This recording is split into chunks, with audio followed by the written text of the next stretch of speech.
Événementiel enjeu de visibilité culturelle et régionale, du coup, avec Teiva Roé, Manouche Le Hartel, Estelle Jomaron, qui n'est pas encore arrivée, mais qui va sûrement arriver entre-temps, Aaron Sala et peut-être Terema Pouarei tout à l'heure. Et à la modération, Myriam Bono, à qui je vais laisser la parole. Merci beaucoup, bonjour à tous et merci à nos invités de m'avoir rejoint. Alors, une thématique média et événementielle qui, quelque part, j'allais dire, est au cœur du FIFO, hein, parce que le FIFO est un événement. Le FIFO n'aurait certainement, enfin, n'aurait pas la même envergure sans toute la partie retransmission. Faire des événements, c'est important, mais pouvoir les porter au-delà de l'événement, c'est essentiel. Et donc, alors, j'ai le plaisir d'avoir avec moi, et les autres nous rejoindront ensuite, deux professionnels de l'événementiel ici. Alors justement, vous vous dites quoi? Parce que ça fait partie de mes questions de est-ce que vous vous considérez comme des professionnels de l'événementiel? Donc, alors Manouche Le Hartel, que j'allais dire on ne présente plus, mais on va quand même le souligner pour ceux qui ne le savent pas, puisque Manouche est connue beaucoup aujourd'hui pour son implication dans le Horitaiti et parce qu'elle organise avec Toumata Robinson une compétition dont on va parler. Mais bon, voilà, pour ceux qui sont de génération un peu récente, vous ne savez peut-être pas, mais Manouche a organisé beaucoup d'événements différents. Notamment, par exemple, alors ça peut paraître anecdotique, mais je pense que c'est les événements les plus compliqués à organiser, les visites de président de la République. Voilà, avec des contraintes de sécurité importantes. Tu as aussi organisé des manifestations sportives avec la Vaikinui, par exemple, quand tu étais directrice de Heivanui à l'époque. Donc voilà, beaucoup d'événements, je veux dire, de grande envergure, avec des enjeux différents à chaque fois. Et donc ma première question, Manouche, va être pour toi. Je te passe un micro. Voilà, t'en as un. Vérifie qu'ils sont allumés, je crois qu'ils sont éteints.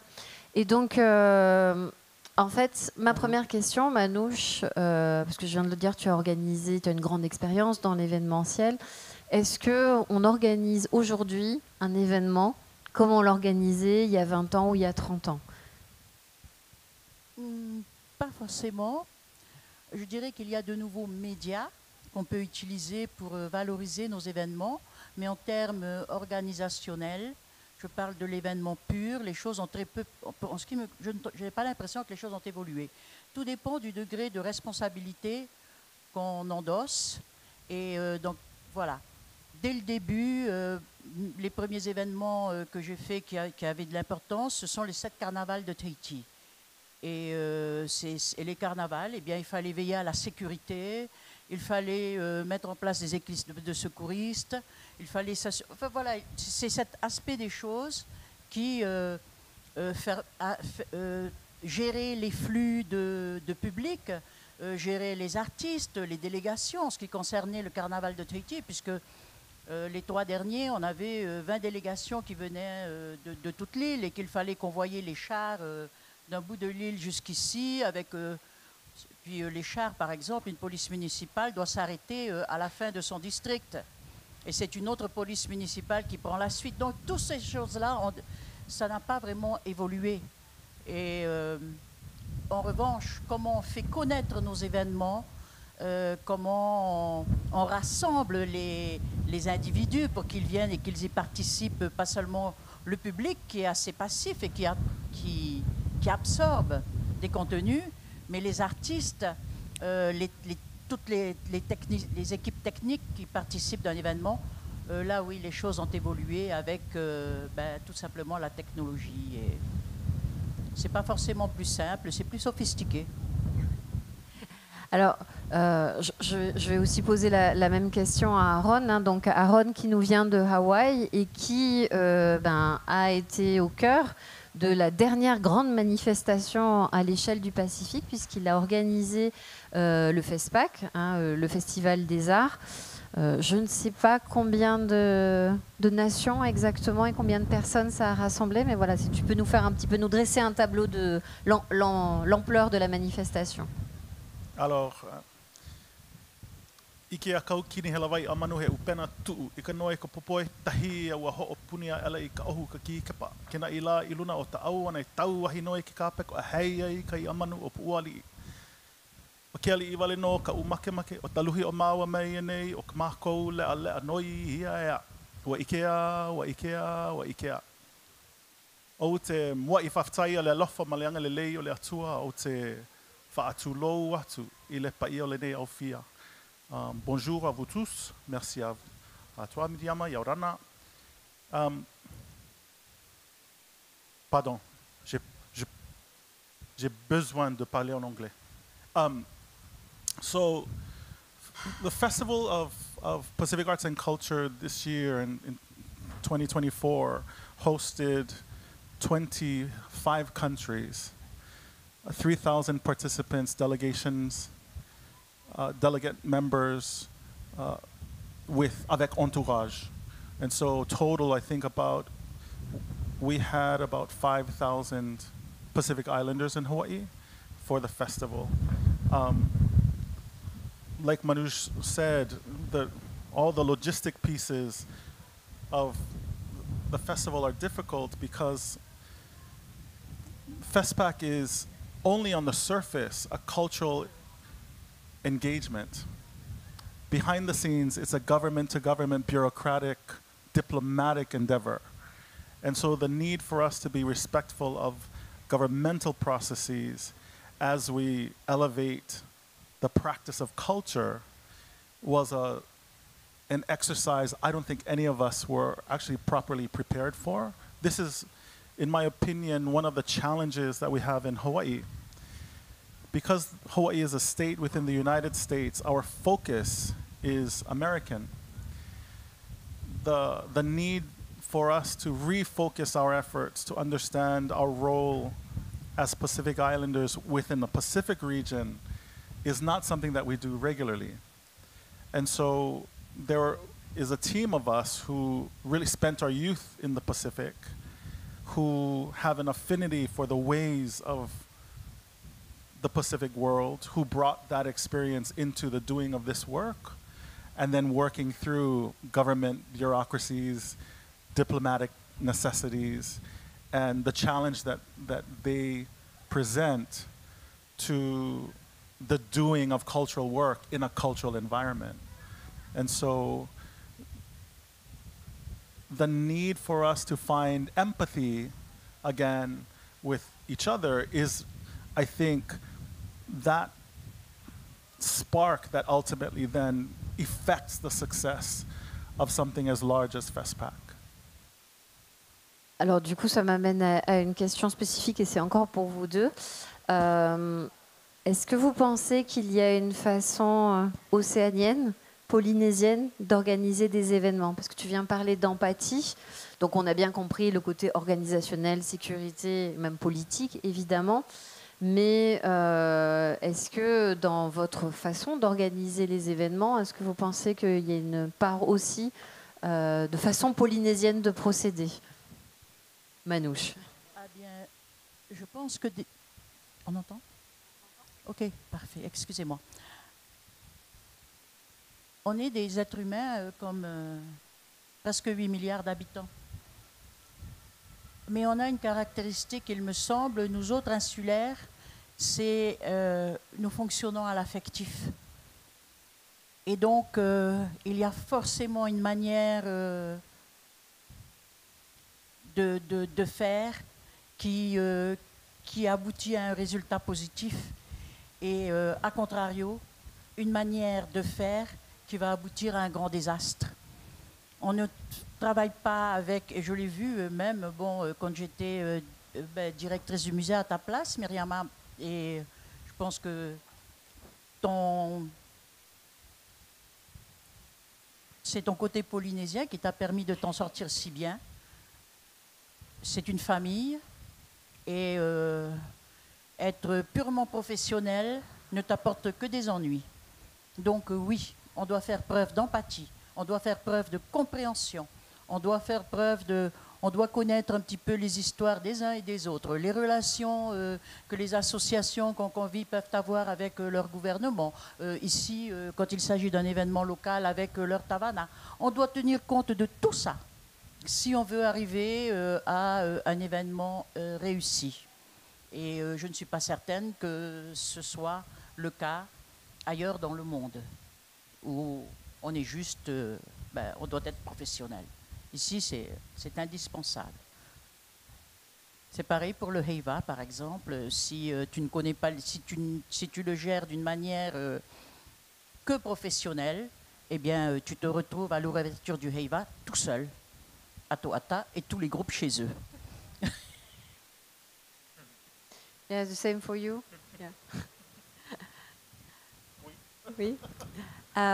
Et donc, ça m'amène à une autre question. Donc, comment avec cette... Eh bien, par exemple, oui, si je voudrais juste terminer sur une chose, à Guam, il dit qu'il y avait 25 nations. À Guam, il y en avait 27. Tout simplement parce que les États fédérés de Micronésie, qui étaient très proches, ont dit, eh bien, nous, chaque île va devenir une nation, exceptionnellement. Ben oui, il fallait en tenir compte parce que sinon, Guam aurait été représenté par une espèce d'entité totalement abstraite. Et en vérité, les 3 îles principales des États fédérés de Micronésie seraient restées chez eux. Donc, on doit tenir... Oui. Alors, justement, hein, par rapport à la thématique de la table ronde, cette spécificité, cette manière de faire polynésienne, elle doit aussi, j'allais dire, se mettre en œuvre, et notamment au travers des images. Alors, tu répondais à ma question, Manouche, en disant que l'organisation en elle-même n'a pas vraiment changé, mais c'est vrai que la technique, par contre, est différente, parce qu'il y a de plus en plus de télévision, de captation. Et alors, j'ai une question pour toi, Manouche, et ensuite on viendra sur le FESPAC. Ah, parfait, viens. Tu arrives au bon moment, on va bientôt parler technique, donc c'est parfait. Manouche, j'évoquais la compétition que tu organises avec Tumata, donc OTN, Haute Tahiti Nui Compétition, où l'on sait qu'il y a beaucoup de participants qui ne sont pas de Tahiti. Il y a des Mexicains, il y a des Japonaises qui viennent, enfin il y a beaucoup de pays. Et du coup, il y a d'abord un aspect de communication, j'allais dire marketing. Comment est-ce qu'on engage ces personnes à venir? Et puis ensuite, comment est-ce que on communique, on retransmet toutes ces danses? Donc comment est-ce que vous avez organisé ça au début et comment ça a évolué petit à petit également? Eh bien, soyons clairs, je ne suis pas sûre qu'il y a 20 ans, on aurait réussi notre événement de la manière dont nous estimons qu'il est réussi, que nous l'avons réussi. L'Internet est un outil absolument magique et merveilleux. Notre public est essentiellement, avant tout local. Hein, c'était notre première ambition était de donner, de permettre de créer une scène autre que celle du Heiva et Tahiti pour nos danseurs et nos danseuses. Mais nous avons dès le début eu l'ambition d'en faire un événement attractif, dans la niche tourisme culturel. Et ça a été possible parce qu'il y avait l'Internet et parce qu'il y avait les réseaux sociaux. Et nous avons toujours trouvé parmi Tahiti Ora, qui est le noyau fort de tout ce qui est logistique. Et bien, on a toujours trouvé des personnes qui étaient, sans avoir encore le titre d'influenceur ou d'influenceuse, qui maîtrisaient l'outil de Facebook ou Instagram ou d'autres, et qui relayaient nos informations. Et puis, on a eu un site, et ça aussi, c'est grâce à l'Internet. Et c'est comme ça que ça a fonctionné. Puis, et puis ensuite, à partir du moment où on a eu le championnat du monde, donc nous nous sommes alliés avec Polynésie la Première, qui a commencé à couvrir le championnat du monde. Et puis, avec le temps, ça a évolué. Et maintenant, tout est en captation streaming, ce qui veut dire que des Mexicains dont les parents sont des danseurs mexicains dont les parents ou qui viennent d'une école de danse qui est restée au Mexique, eh bien, ils peuvent voir en live suivre les compétitions de leurs artistes. Ça, c'est une plus-value qu'on ne peut pas estimer, qu'on ne peut pas évaluer. C'est juste magnifique et merveilleux parce que ça nous donne instantanément une existence planétaire. Et nous, notre événement, il est tout petit. Mais il y a des Mexicains qui viennent des Mexicains du nord au sud du Mexique. Cette année, ils étaient plus d'une centaine. Il y a des Japonais, il y a des Anglais, des Européens, des Italiens, des gens qui viennent des États-Unis, du Canada, de Taïwan, de Corée. Et voilà, merci à toute cette technologie qui fait que un petit événement qui a été conçu par deux mamies qui avaient peur de s'ennuyer, ça fonctionne. Maruru, Polynésie la première, et Maruru, Terema, pour le bon travail que tu fais. Merci beaucoup. Merci Manouche. Alors, avant de vous passer la question, parce que je vais vous demander si c'est compliqué de faire tout ça, hein, pour le FESPAC, donc cette année qui était à Hawaï, moi j'ai eu l'impression j'ai eu l'impression d'être au FESPAC parce que, enfin je suppose vous tous, hein, nos Facebook, nos réseaux sociaux ont été inondés d'images du FESPAC, de commentaires, de live, et j'ai pas l'impression que c'était par exemple le cas à Guam ou le cas sur les précédents événements. Alors peut-être que c'est dû au fait que c'est Hawaï et que c'est les États-Unis. Je pense qu'il y a aussi l'implication très forte des réseaux sociaux, mais voilà, comment est-ce qu'on gère ça et est-ce qu'à un moment quand on est un organisateur, ça donne pas aussi un peu le tournis, toutes ces images, et quelque part la non-maîtrise des images également? Comme Manouche a dit, the internet is an incredible resource, and at the same time, it offers a particular kind of challenge if you are trying to convey a certain message. What we did with FESPAC was provide an opportunity not just for the overall storytelling of the festival that was meant to elevate the story, as it were, as meant to be told by our government, but also an opportunity to put technology in the hands of students and allow the students to become individual storytellers themselves. And so, notwithstanding the politics of how a delegation comes to be, the goal of the festival is to bring the best representation in cultural practice to this one unified engagement. And so as a result of that, what we tried to do was give students technology to tell individual stories with individual cultural practitioners, trying to better understand the role that this individual played as a contribution to the success of the whole delegation, each delegation's individual contribution to the success of the whole festival, really coming at the end with the goal of understanding who we are as Pacific Islanders in the 22nd, 23rd, and 24th century. And so then the internet, Coconet TV, Les Oceaniennes, you know, these opportunities to engage with these particular influencers was important, which is why everyone around the world felt like they were there, because you could be there in the moment. At the same time, that storytelling opportunity has the chance to take on its own life.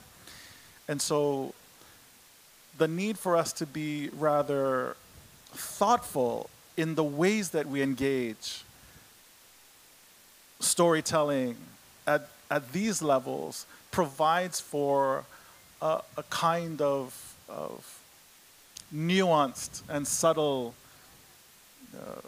process by which these stories come to the mainstream. And so, again, we're trying to build empathy in the world. And in order to build that empathy, an audience must see themselves in the work that you do.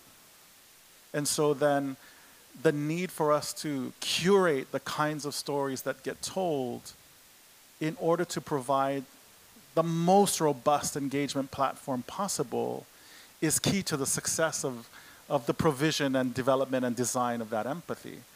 And so how we then utilize L'Internet is something that I think we still have to grapple with. And the more and more that technology embraces the future, the more and more thoughtful we have to be about how it's engaged. Merci. Alors, naturellement, les organisateurs d'événements se sont mis d'un côté et de l'autre, ceux qui font les images. Je vous ai dit, mettez-vous comme vous voulez, mais bon. Donc, du coup, je me tourne vers vous, puisqu'on vient de le dire, la captation et puis la diffusion d'images sont aussi l'autre élément important pour justement pouvoir amplifier le message. Et donc du coup, je vais vous poser à tous les deux la même question. Est-ce que dans votre expérience, Teiva, je ne sais pas si ça fait 30 ans, mais ça fait un petit moment quand même. Combien? Ça fait longtemps. Voilà, Ouais. ça fait longtemps. J'imagine que ton métier a changé, que les choses ont changé, que tu as vu cette évolution au travers de ton implication en Polynésie la première. Donc voilà, est-ce que tu peux nous en parler un petit peu? Ouais, le métier de diffuseur a beaucoup évolué. Moi, ce que je peux dire, c'est qu'à une époque, les chaînes de télé avaient le monopole de la diffusion. Parce qu'à une époque, ça nécessitait de gros investissements, des grosses caméras, des gros moyens techniques. Aujourd'hui, les moyens se sont démocratisés et nous, les chaînes de télé, on n'a plus ce monopole-là. On voit aujourd'hui, il y a des appareils photo qui sont utilisés, il y a une régie, une petite régie, et le FIFO peut organiser ses propres diffusions. Donc c'est un gros changement. Je crois que Terama est une boîte de prod, donc lui, il participe. Donc aujourd'hui, chaque organisateur, chaque commune peut diffuser son événement sur Internet, sur les réseaux sociaux. Donc nous, notre expertise se fait au niveau des gros événements, des événements sportifs, que ça reste encore compliqué à organiser. Oui, on pense notamment aux courses de VA, par exemple. Les courses Hawaii Kinui, ce sont des gros événements, et là qui nécessitent un gros savoir-faire. Parce qu'il y a des problèmes techniques qu'il faut résoudre. Des fois, nous-mêmes, on n'a pas la compétence, on est obligé de faire venir de la compétence extérieure. Donc c'est là où on garde encore, entre guillemets, le monopole. Mais ça a tendance à évoluer et à changer. Moi, en tout cas, j'ai vu une grosse évolution au niveau de la miniaturisation, entre guillemets, des moyens techniques. Donc voilà ce que je peux dire sur cet aspect-là. Et donc, vous deux, mais Terima peut-être plus, ça rend les choses, puisque toi, on vient de le dire, tu es ce qu'on appelle ici un prestataire extérieur, hein, donc du coup, tu es indépendant et tu es sollicité notamment par Manouche, mais pas que. Hein, je sais que le FIFO aussi te sollicite. Et donc, du coup, cette évolution de la technologie, elle a permis le développement de nouveaux métiers aussi? Oui, tout à fait. Tout à fait. Comme l'a dit Teiva, l'évolution de la technologie a permis la démocratisation des équipements de captation, notamment en termes de caméras et aussi au niveau de la maximisation des coûts.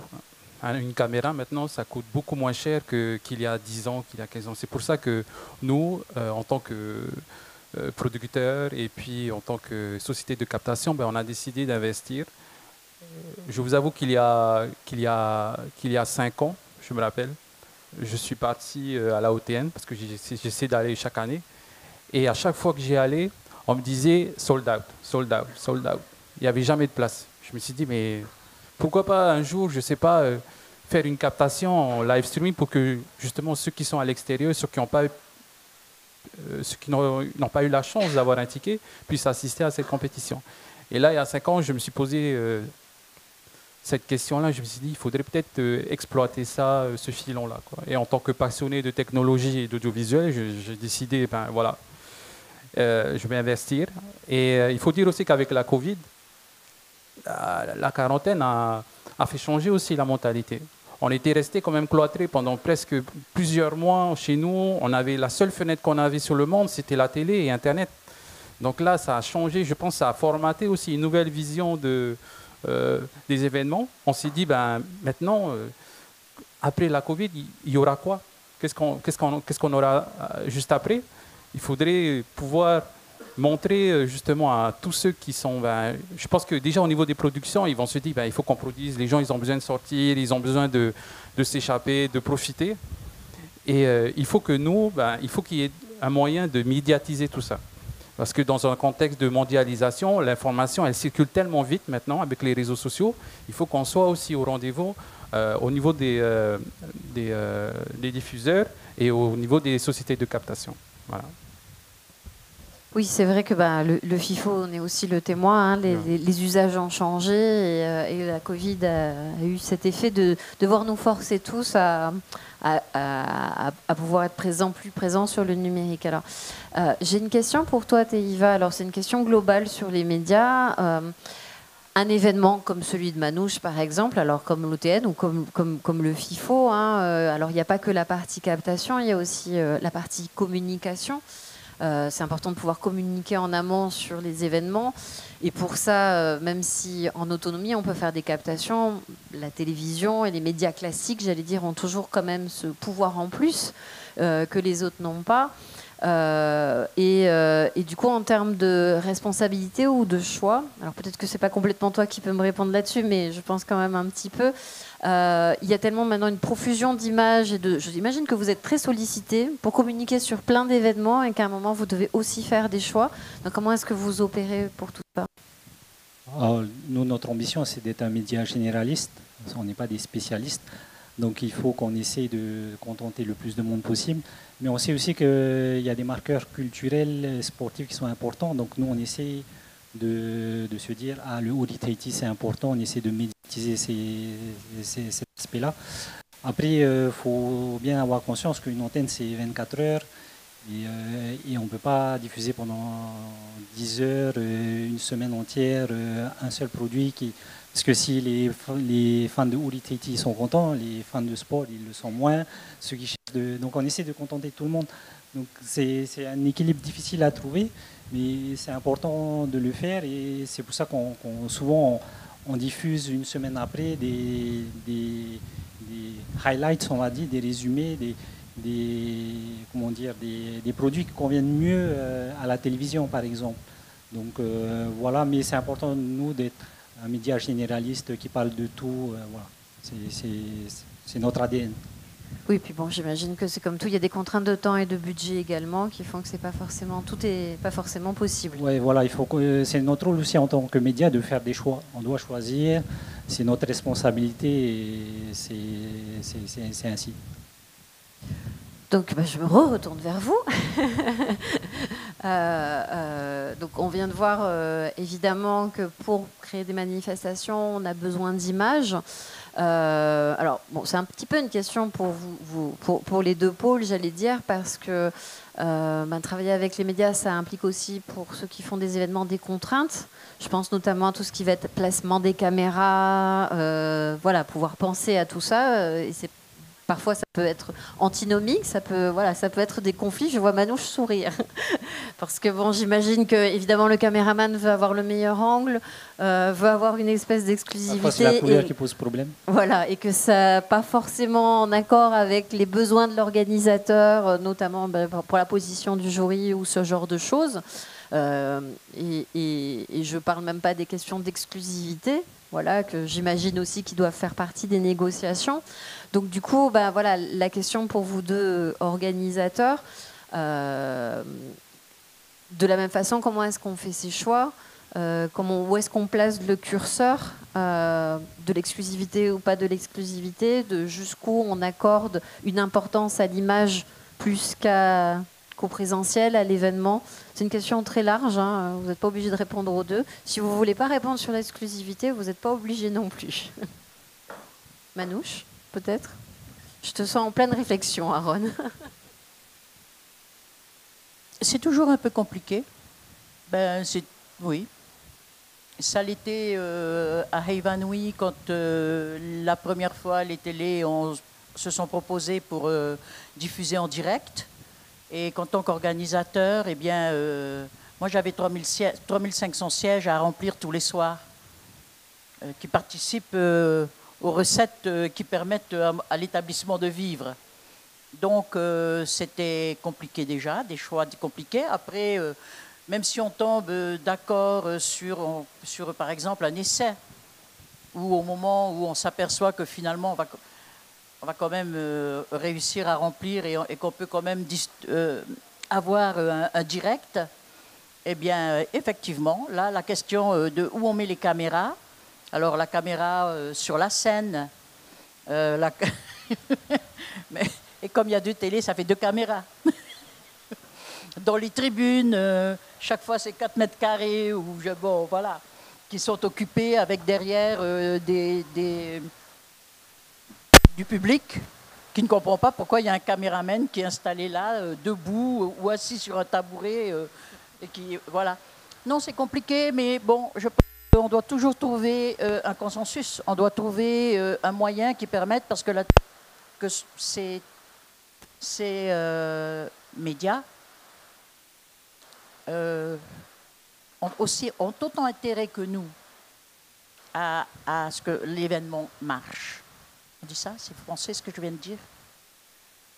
Donc, c'est compliqué. Ce sont des discussions qui des fois, sont... On n'a pas envie d'aborder ça parce que déjà, on a affaire à des artistes. Déjà, on essaye de penser une décoration pour l'espace. Enfin, on a 36 000 autres considérations. Et en plus, quelque chose qui est censé nous simplifier la vie, en fait, nous pose des problèmes. Mais c'est complètement normal. C'est complètement normal aussi que chacun défende sa position et qu'on trouve le milieu qui va satisfaire les uns et les autres. Et moi, je dois dire que, bon, si je pense, en parlant de notre événement, c'est compliqué parce que la salle n'est pas si grande, donc on a quand même du monde. Et puis la scène, où est-ce qu'on pose le jury Terema, les 4 dernières éditions, il a passé son temps à bouger sa table. Donc là, maintenant, tu vas te mettre. Maintenant, il est presque derrière. Bientôt, il va être derrière parce qu'il prend trop de place. Et ces caméramens, alors ça me fend le cœur. Mais ça me fend le cœur. Mais je dis, mais je peux pas dire. Il y a des enfants qui sont là, les parents veulent venir. Tu prends 8 places à toi. Avec chaque caméra, prends 8 places. Donc, ensemble, on a trouvé un aménagement qui n'est pas forcément l'idéal, ni pour lui, ni pour nous. C'est le petit chemin où il arrive à travailler et où nous, on arrive à produire notre événement. En revanche, ce qui est très important, c'est que si je prends le cas de Hawaii Audiovisuel, dirigé par Terema, créé et dirigé par Terema. Terema vient du monde du Haiti. C'est un grand chef d'orchestre. Il a une sensibilité et j'aime le résultat. Me satisfait parce que je vois qu'il a, sans qu'on lui dise, j'étais très vigilante, mais sans qu'on lui dise, il voit des choses qui des fois ne sont pas forcément à l'avantage d'un élément, d'un danseur, d'une danseuse, un élément qui perd son paré, ça peut arriver, c'est stupide. Et je vois que dans sa caméra fait ce qu'il faut. Donc voilà, on arrive à fonctionner ensemble et merci. Alors, Aaron, je disais, tu n'es pas obligé de répondre sur l'exclusivité. Je pense qu'on n'imagine pas, comme ça doit être complexe pour un événement comme le FESPAC, de devoir gérer avec les images, les télévisions et les droits. Donc, bon, voilà, j'imagine que ça a été une grosse partie aussi de ton rôle en tant qu'organisateur. Yeah, extending off of what Manoj just said, I think one of the challenges we have is if we first agree that if we live in patriarchy, then we need advocacy. And media and storytelling provide us opportunities to engage in advocacy. The challenge, though, is that the relationship building, in order to create a platform that is safe, especially for elders, is key to the success of that. Because even if this particular elder from Huahine is the last knowledgeable person on this particular kind of weaving, of this particular kind of leaf, if she doesn't want to be captured, c'est bon. And no matter how much I, as a student of the art, want to make sure that I have an archive of this elder, it is her knowledge. And so we experience that all over FESPAC, that there are delegations who have members who want to share everything. Bring me a camera and just put it here, and I will weave, or I will carve, or I'll sing. And you have delegates who don't want to be anywhere near a camera. PNG is a perfect example because PNG can never see someone who has passed. And so then you have to put a qualifier at the beginning of a film that says there are chances that some of these people you will see on this film have passed away, and you see a delegation of PNG, they have to leave the room because they cannot view someone who has passed. And so it is key for us to understand the cultural attachments and values and morals that go into the capturing of people in order to participate in the platform that is the storytelling of the people we're trying to elevate.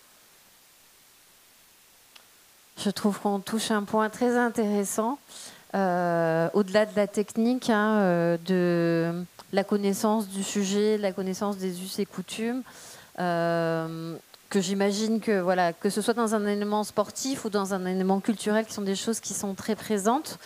Donc du coup, Teiva, toi, de ton expérience dans la télévision, comment est-ce que vous abordez ces questions?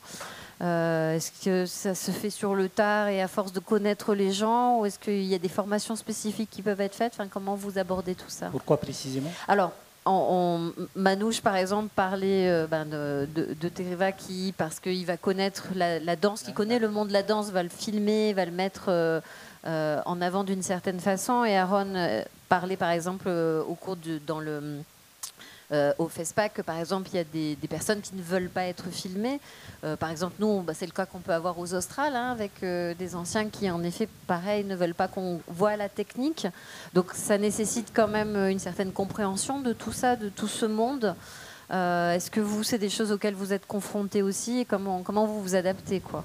En tant que média, on est confronté à ça tous les jours, notamment en tant que journaliste, parce que quand on va sur un reportage, les gens n'ont pas forcément envie de parler, d'être filmé. On s'adapte avec les... De toute façon, on n'a pas le choix. On ne peut pas mettre un fusil sur la tête de quelqu'un pour qu'il parle. Non, on respecte, et puis c'est important de respecter. Ça fait partie de notre sensibilité. Si une personne ne veut pas que son image apparaisse ou que sa voix apparaisse, on respecte, on n'a pas le choix. Après, c'est une forme de respect vis-à-vis des uns et des autres. Je pense que c'est important quand même de conserver le respect. Je pense que, par exemple, quand on parle d'une captation d'un spectacle, nous, on a toujours l'obsession de faire la belle image en tant que professionnel, mais on doit aussi s'adapter à l'événement, et puis on arrive toujours à un compromis. Je pense que c'est une discussion. Là, la caméra ne convient pas, on va bouger des fois de 2 cm. Certes, le plan il sera peut-être un peu moins bien, mais au moins tout le monde est content et tout le monde est satisfait, et ça fait un bel événement, enfin, à mon sens. Donc voilà.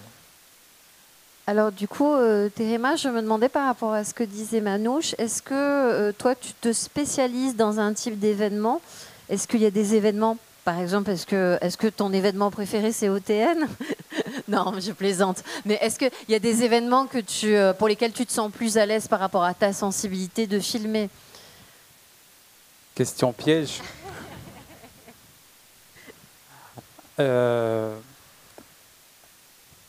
En tant qu'artiste, j'aurais toujours une préférence pour tout ce qui est spectacle vivant, surtout les spectacles culturels, notamment le Ori Teiti, c'est ma spécialité, parce que c'est notre identité. Donc je pense que c'est le minimum que je puisse faire pour mettre en avant notre identité, notre histoire, notre patrimoine.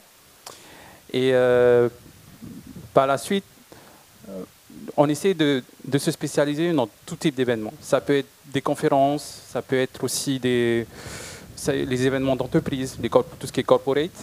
Et là, on essaie vraiment de se spécialiser dans les événements sportifs, avec notamment les Jeux 2027 qui arrivent dans 2 ans. On essaie vraiment de se spécialiser dans ce domaine-là pour la suite. Alors, bon, on a parlé culture, mais c'est vrai que tu en as parlé par rapport OVA.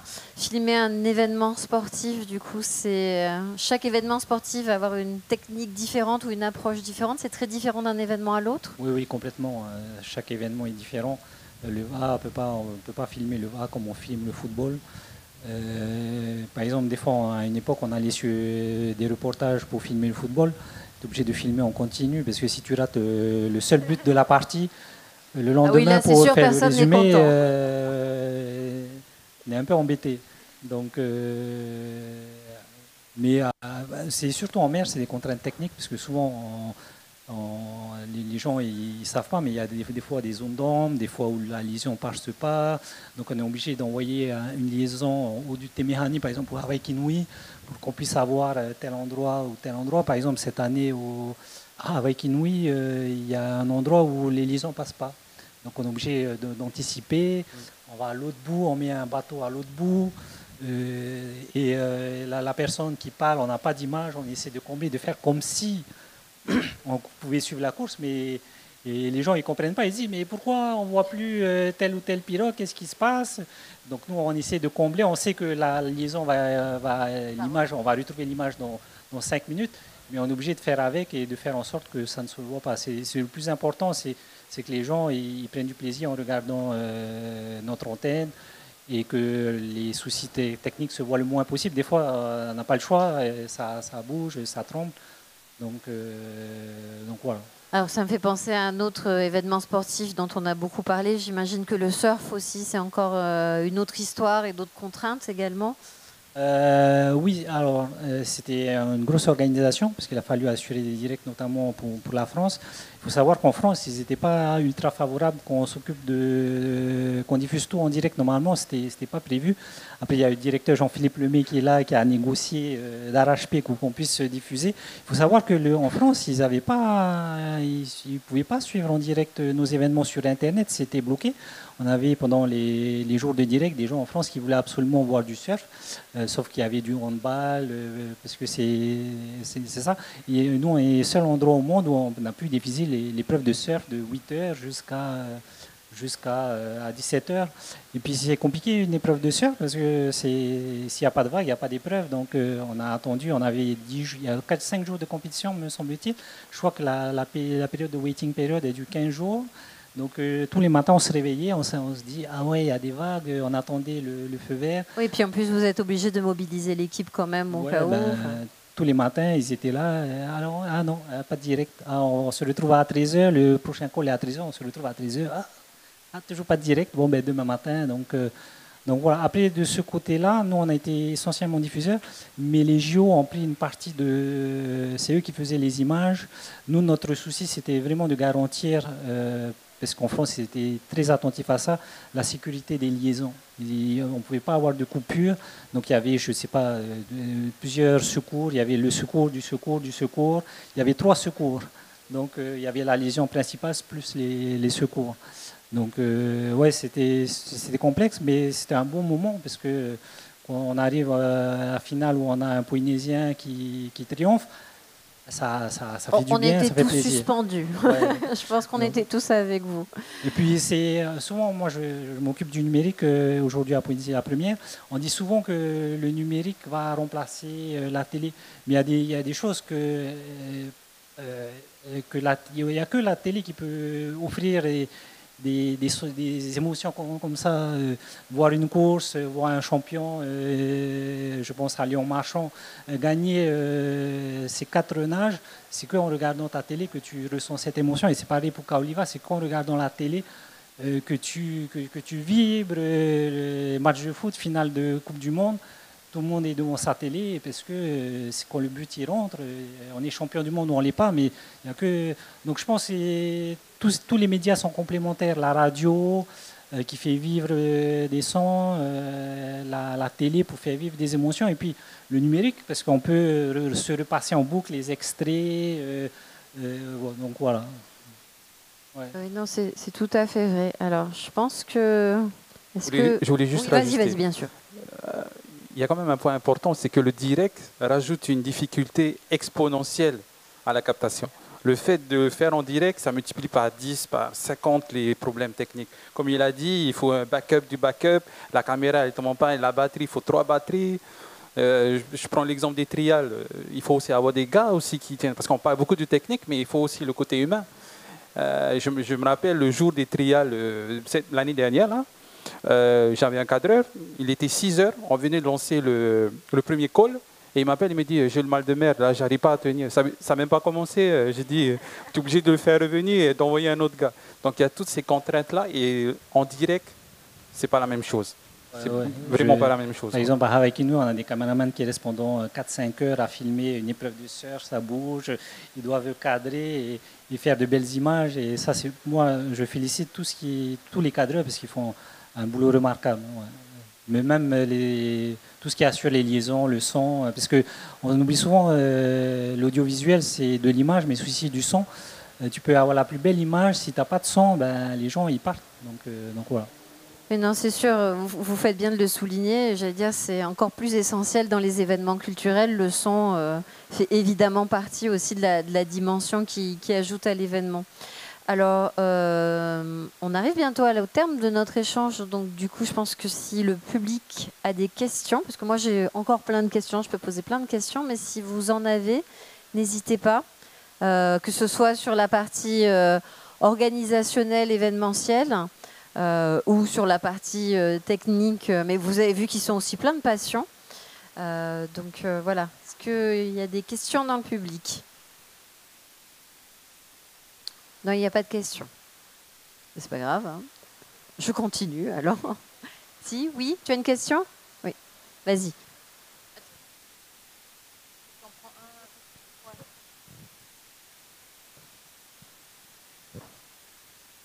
Bonjour à tous, merci pour le témoignage et j'ai une question, est-ce que c'est dans ce métier de ce que vous faites, est-ce qu'il y a de l'avenir?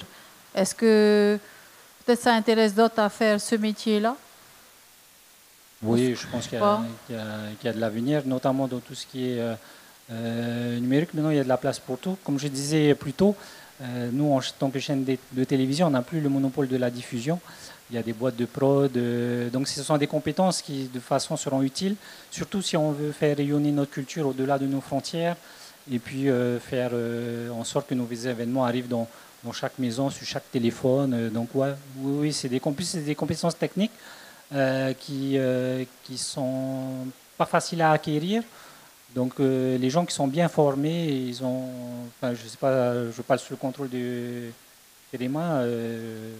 Je pense qu'il y a des besoins dans ce domaine. Terema, vous êtes combien dans ta boîte? Alors, actuellement, on est trois salariés et on fait appel à peu près à entre 5 à 10 prestataires par opération. En fonction de l'événement, ça peut aller jusqu'à 10 voire 12 prestataires. Alors, je profite de ta question, qui est une très bonne question, d'autant plus qu'il y a des élèves en audiovisuel et communication ici, qui se destinent potentiellement ou à des métiers d'événementiel. Donc, du coup, je vais vous poser la question à vous, ou justement de captation et d'image. Donc, je pense que c'est une question qui, en effet, est intéressante. Est-ce qu'il y a de l'avenir dans ces métiers? Et du coup, ça me fait rebondir parce que quand je vous ai posé la première question et que j'ai dit que vous étiez des professionnels de l'événementiel, tous les deux, vous avez souri, vous avez rigolé. Et alors, je me doute de pourquoi, mais parce qu'en fait, ni l'un ni l'autre, enfin, je ne sais pas pour toi, mais vous n'avez pas de formation spécifique en événementiel, je suppose. Non, je n'ai pas du tout de formation. Moi, j'ai un DEA d'histoire-géographie et j'ai fait des études pour être conservateur de musée. Donc, mais en revanche, j'ai commencé à danser, j'ai eu un groupe de danse et c'est la manière dont je gérais mon groupe qui a amené le Tavana de Papeete lorsqu'il lance son carnaval sur les 28 000 habitants de Papeete, de m'envoyer, de me passer un coup de fil et de me dire j'aimerais te rencontrer et voilà, et comment je lance le carnaval. Et puis du carnaval, quand je suis un petit peu en désaccord avec ma hiérarchie, eh bien je me mets toute seule dans un petit coin, dans un placard. Et à ce moment-là, est créé Tahiti Nui 2000, qui est l'association du pays créée pour célébrer le passage à l'an 2000. Donc je pense que le groupe de danse me donne une crédibilité pour organiser, pour prendre la direction artistique du carnaval. Le carnaval me donne une crédibilité pour intégrer Tahiti Nui 2000 comme direction artistique. Mais en fait, moi, j'ai pas fait de métier pour ça. Et en revanche, je me suis toujours appuyée sur des équipes où il est très rapidement, c'est ma chance, j'ai pu identifier des talents de beaucoup de personnes qui d'ailleurs n'ont pas forcément eu. Dans la technique, il y a des formations à acquérir. Je veux dire, on ne s'improvise pas caméraman parce qu'on a une caméra. On ne s'improvise pas ingé son. D'accord? Donc, cela, faire appel aux bons prestataires, mais même les événements, quels qu'ils soient, ils s'appuient très souvent, en tout cas ici, et en tout cas, moi, c'est comme ça que j'ai toujours fonctionné sur beaucoup de bénévolat. Et le tout, c'est de savoir trouver la bonne personne, les bonnes personnes à la bonne place. Et il n'y a pas, dans une organisation, il n'y a pas de personne, si elle est dans cette organisation, ça veut dire que sa contribution est essentielle pour la réussite de l'ensemble de l'événement. Donc, j'ai toujours veillé à travailler en équipe et à faire comprendre à chacun, je ne marche sur les pieds de personne. Bien sûr, on ne marchera pas sur les miens. Mais je ne marche sur les pieds de personne parce que chacun est important. C'est pareil. C'est comme au musée, hein, Myriam. Hein? Quand il y a 4 classes qui déboulent et qu'après, tu as un quart de touristes ou un patron qui a son yacht là, qui vient visiter ton musée, si il n'y a pas eu de bonnes personnes qui sont passées pour nettoyer les toilettes, après les quatre ben, tu peux être la meilleure directrice du monde, la meilleure conservatrice du monde. Quand le soir au dîner, on fait une description abominable de ton musée, on a tout raté. On a besoin de tout le monde, les bonnes personnes à la bonne place. Voilà. Et non, je suis juste une autodidacte and I love my life.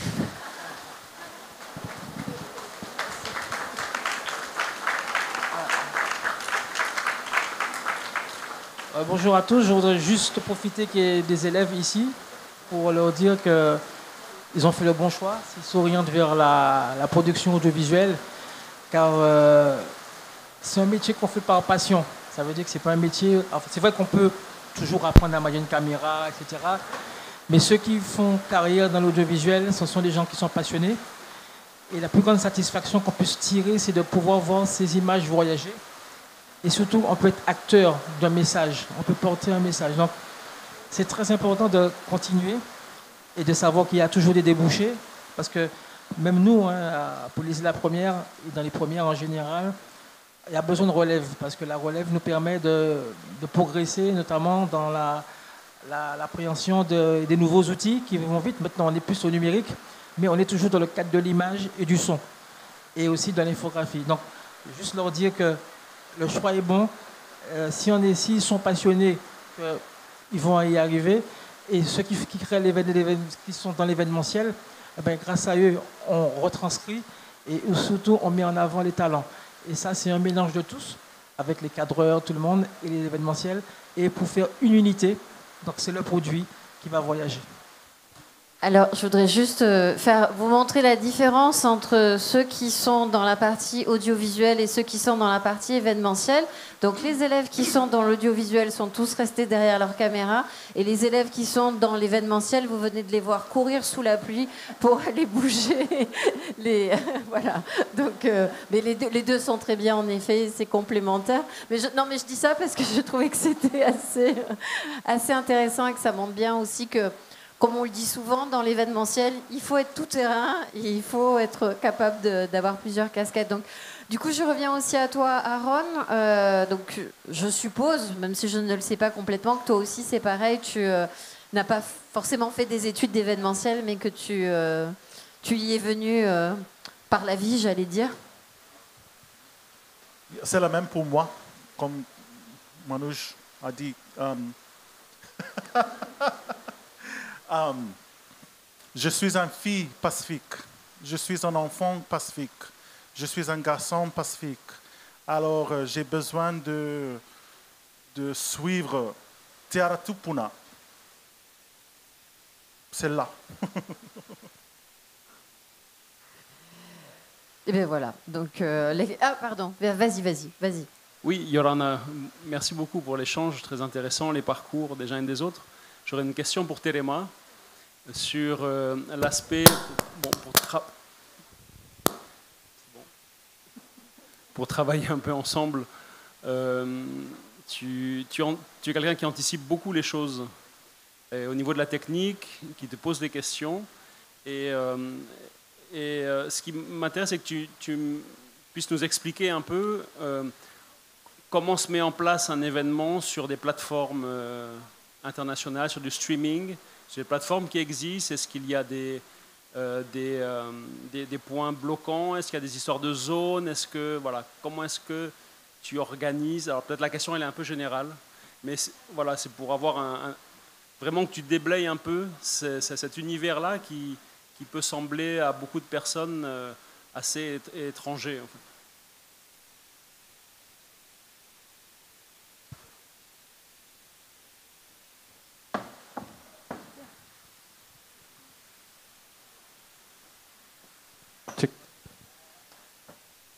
Alors, comme disait Manouche, l'Internet a permis beaucoup de choses. Hein. C'est vraiment la fenêtre vers le monde. Et ça a facilité aussi justement la transmission de données. Donc, actuellement, à notre niveau, nous avons la possibilité d'envoyer le flux n'importe où dans le monde. On a une porte de sortie, il faut juste nous donner la porte d'entrée en face. Pour revenir un peu sur le zonage, on va dire, les zones de diffusion, je me rappelle qu'en 2022, on a voulu tester le live streaming en pay-per-view. Ça s'appelle le pay-per-view, c'est le live streaming payant. Et c'était vraiment l'événement test. Hein. C'était la première fois qu'on le faisait en Polynésie. Mais on ne voulait pas non plus pénaliser les Polynésiens qui avaient l'habitude de regarder la OTN gratuitement sur Facebook. On s'est dit, le monde entier, s'ils veulent voir la Oritatinu compétition, il faut qu'ils payent. Mais on ne veut pas pénaliser. Et avec Polynésie la première, on a réussi à trouver justement un consensus. C'était d'organiser on appelle ça un géoblocage, mais dans le sens inverse. On autorise tous ceux qui habitent en Polynésie à regarder gratuitement et tout le reste du monde y paye. Donc là, techniquement, avec Internet et toutes les technologies qu'on a accès actuellement, ça nous permet justement de pouvoir paramétrer, on va dire, travailler toute cette partie. Mais il faut dire qu'il y a un gros travail en amont, hein, parce qu'avant chaque événement, il y a un cahier des charges qui est établi et en discussion avec l'organisateur et le producteur. C'est à ce moment-là qu'on détermine en fait tous les points de sortie, toutes les zones de diffusion et puis toutes les contraintes. Voilà. Je ne sais pas si ça répond à ta question, mais voilà. C'est assez général, ouais. Il faut savoir qu'on a utilisé le même système pour les JO. Donc on a géobloqué, ça veut dire il y a uniquement ceux de Polynésie qui avaient accès au live en direct qui pouvaient regarder. Et puis partout ailleurs, notamment en France, parce que ça a beaucoup gueulé sur les réseaux sociaux, ils ne pouvaient pas regarder, donc voilà. Oui, merci, ça répondait bien à la question. En fait, moi, bonjour. Je voulais juste savoir pourquoi c'est important d'organiser un événement culturel au niveau mondial, en dehors de l'Océanie. Pourquoi c'est important? Tu parles du FESPAC? Parce oui, que le FESPAC, il était à Hawaï. Donc, plus peut-être le Oritatiti. Pourquoi cette mondialisation, je vais dire, est-ce qu'il n'y a pas un risque? C'est juste une question. Est-ce qu'il n'y a pas de risque en dehors de l'Océanie, je veux dire? Eh bien, déjà, je dirais que, par exemple, si je prends l'exemple de Oritatinu compétition, Ben, ça se passe en Océanie, hein, puisque ça se passe à Tahiti et dans un hôtel de la place. La diffusion, la captation et la diffusion en live, aujourd'hui, je vais dire, l'an dernier, on a eu en tout, ce matin, j'ai regardé toutes nos statistiques, enfin, mes dossiers. Et donc, on a eu en 2024, on a eu 770 artistes qui ont concouru à OTN. Et sur ces 770 artistes, 380 venaient de l'étranger. 380 artistes étrangers, c'est-à-dire 50%. Comme je le dis, la possibilité qui nous a été offerte par Polynésie Première et mise en œuvre par Hawaiki Audiovisuel, eh bien, nous permet juste de faire que les danseurs qui viennent et qui ne sont pas suivis par toute leur famille, que les parents, les enfants, les groupes de danse qui les ont aidés à venir puissent suivre l'événement. C'est mon intérêt. C'est la raison pour laquelle je suis ravie de cette association, de cette coopération, de cette collaboration. Parce que j'imagine que si mon fils participait à un concours à Paris ou à Mexico City et que je ne pouvais pas le suivre, je reste à surveiller pour voir qui va me mettre en premier sur Facebook sa prestation. Or là, ils savent quand leurs enfants se produisent et ils sont devant leur télévision, quelle que soit l'heure, puisque nous on diffuse en live. Terema diffuse en live et ils sont devant leur télé pour voir leurs enfants, leurs familles, leurs amis se produire. Merci. Je voulais juste rajouter quand même un point important, c'est que la OTN, c'est 3 jours de compétition. Donc on est quasiment à 12 heures de live. Et ça, la télé ne peut pas le permettre actuellement. Là, c'est juste le numérique, c'est Internet qui nous permet justement cette prouesse, diffuser 12 heures d'affilée à une compétition sportive. Voilà, je voulais rajouter ce point-là. Je parle en anglais. Thank you. Merci.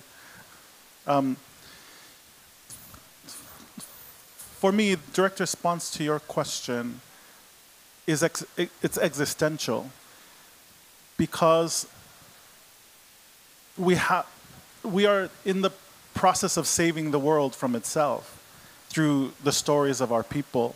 And so the need for us to be engaging of a global audience is key for the globe to understand that we live in this ocean. If you look at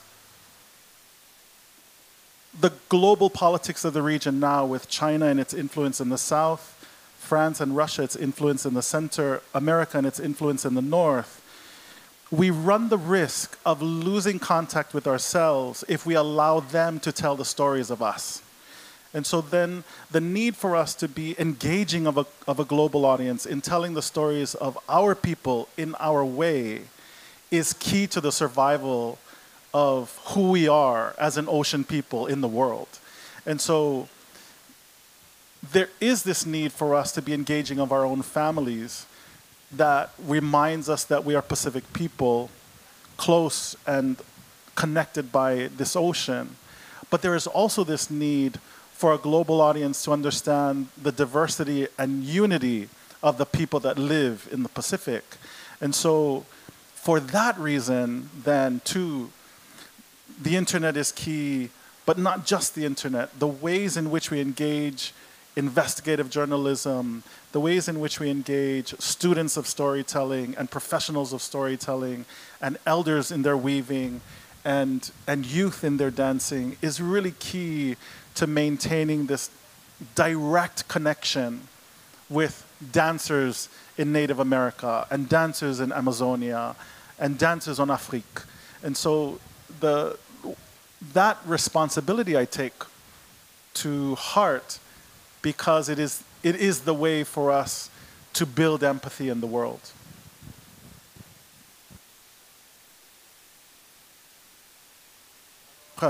Merci à toi, Madame Traduire.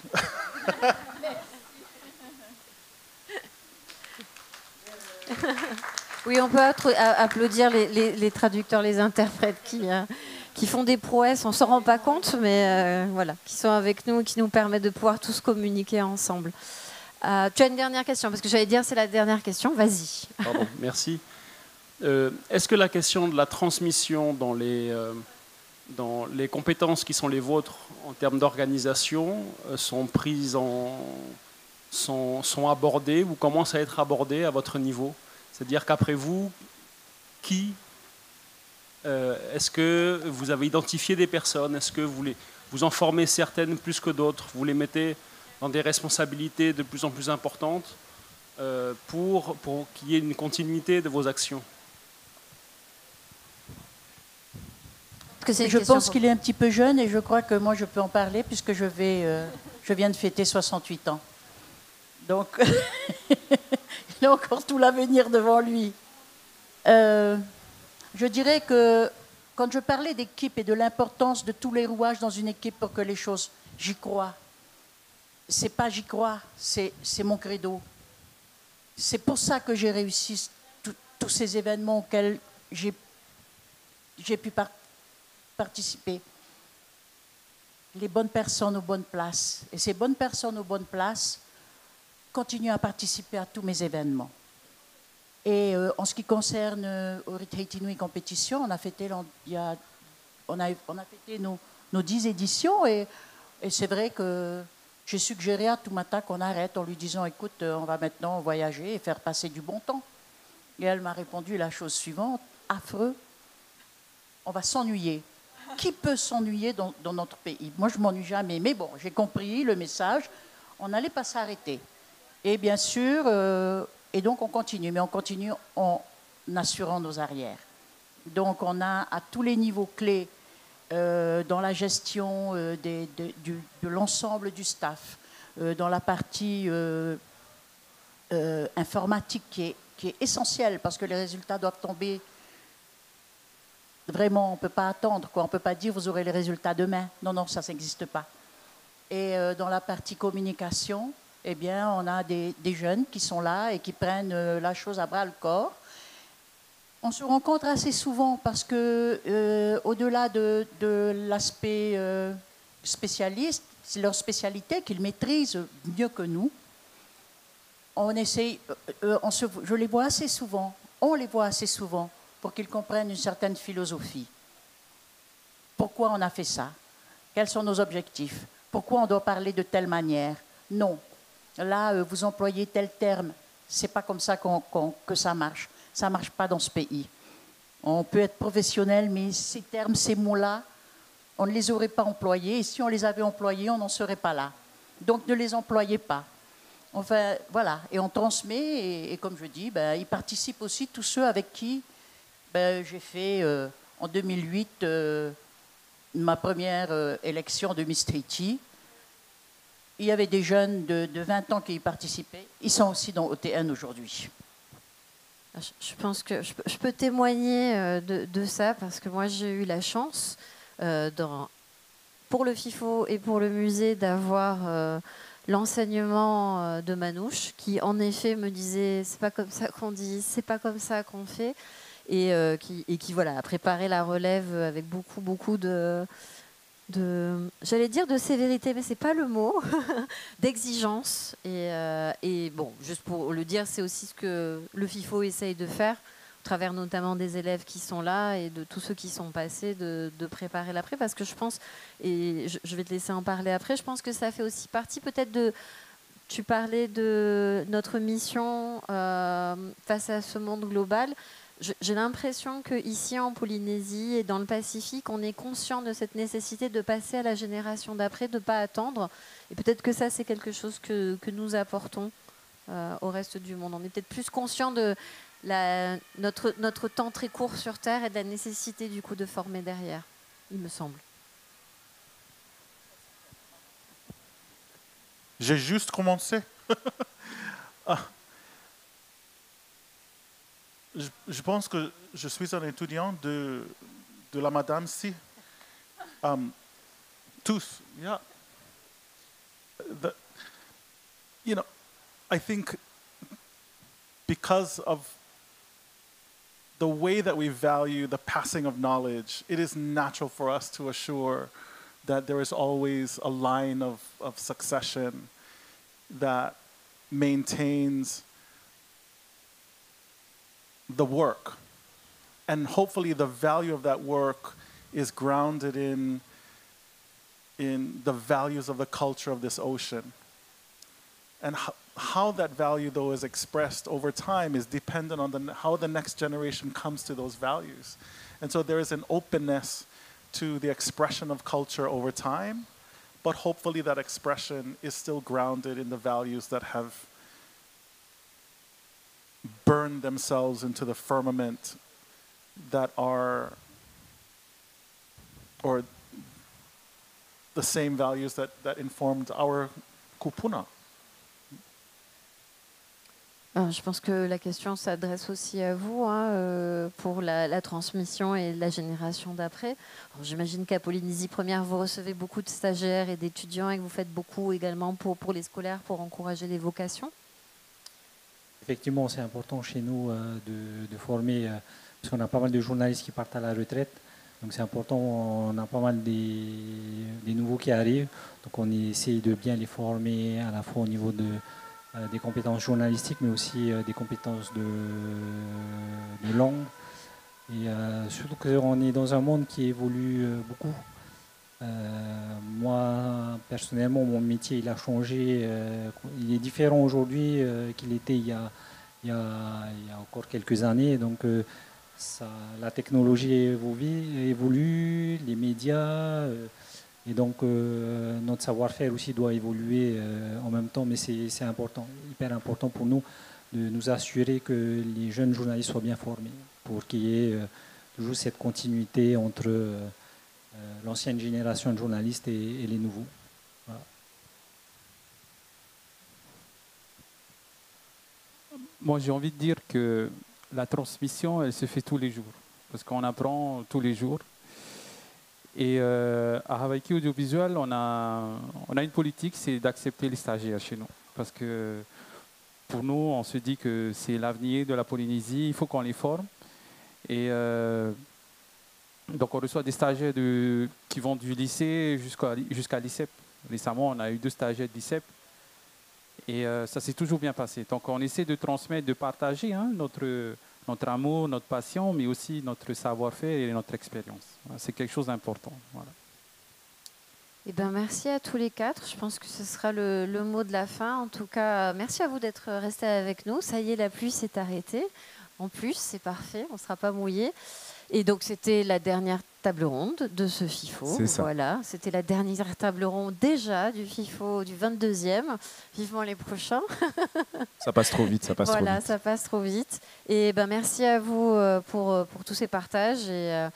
Et pour vous qui êtes là, le FIFO continue quand même jusqu'à dimanche. Donc, n'hésitez pas à venir pendant le week-end. Merci. Allez, merci. Et merci à Myriama, bien sûr, qui a été notre modératrice sur pas mal de panels. Et voilà, donc c'est la fin, en tout cas, pour les tables rondes. Ce n'est pas la fin pour le FIFO. Vous aurez votre cérémonie, du coup, à 19h, la cérémonie avec la remise de prix de tous les gens, de tous les films qui ont remporté, du coup, le suffrage auprès du jury et du public aussi. Et il y aura bien sûr tout le reste de la programmation ce week-end avec diffusion des films des gens qui auront gagné. Donc toute cette remise de prix aura une conséquence sur la programmation de ce week-end puisqu'il y aura une projection de tous les gagnants samedi et dimanche.